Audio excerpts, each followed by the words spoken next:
In the year 9407, peace ruled the stars. But it was not the kind of peace poets write about. It was quiet, sterile, controlled.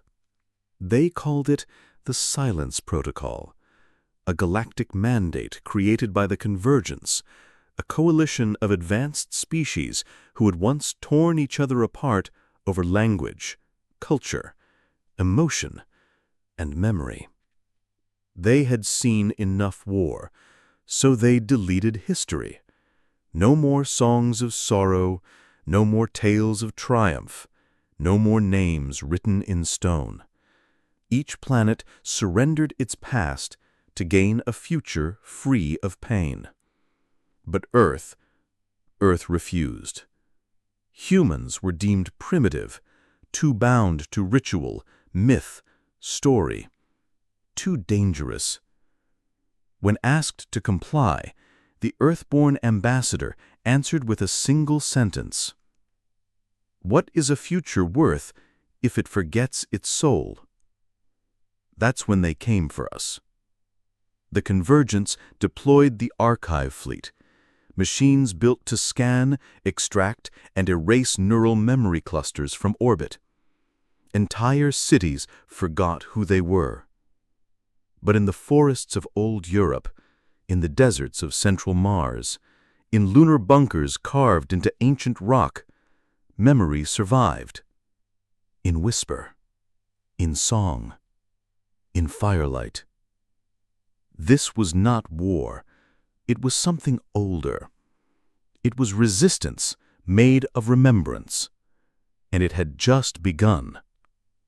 They were not soldiers. They were librarians, artists, midwives, elders. And they had one mission: to carry human memory across the stars. The Convergence gave Earth a final ultimatum: either accept complete neural silence or face cosmic exile. But Earth sent no warships, only 3 envoys.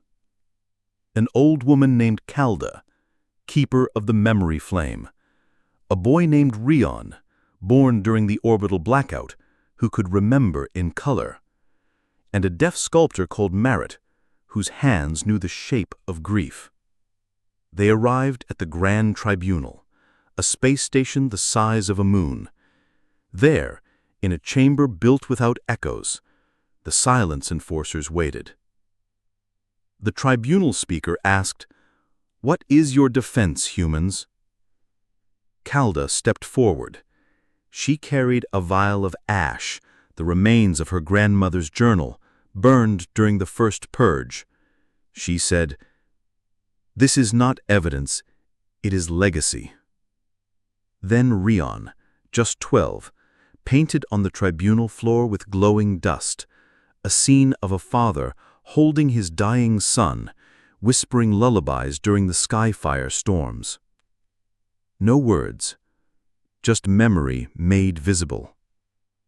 And Maret, with her chisel, sculpted a broken tower, the last library of Earth, toppled by memory thieves.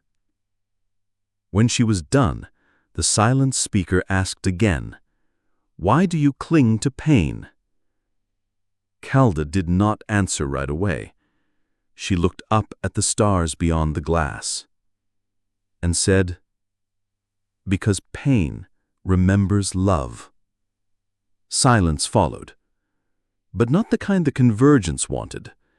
It was reverence. Something changed that day. A whisper moved across the tribunal, across ships, systems, species. One of the archivists, a being made of crystal and light, opened a forbidden file in secret. Inside was a human lullaby. She listened to it. Twice. Then she wept. Across the galaxy, silent vaults began to flicker. A warrior on Zerine 7 remembered his daughter's smile. A queen on Sphera allowed music in her court for the first time in 5 centuries. On the edge of the void, a trader whispered a human poem to an AI. And then, without command or ceremony, the silence protocol dissolved.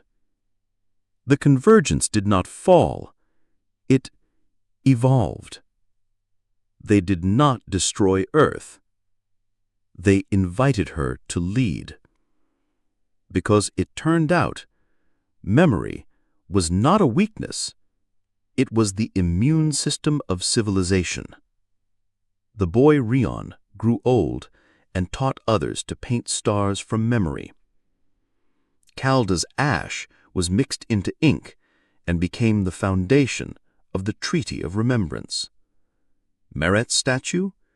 It still stands in the tribunal. No words engraved, just shape, just story. And far away, on the forgotten edge of the galaxy, a small flame still burns, carried by the last memory keeper. Because in the end, the future belongs not to those who silence the past, but to those brave enough to remember it.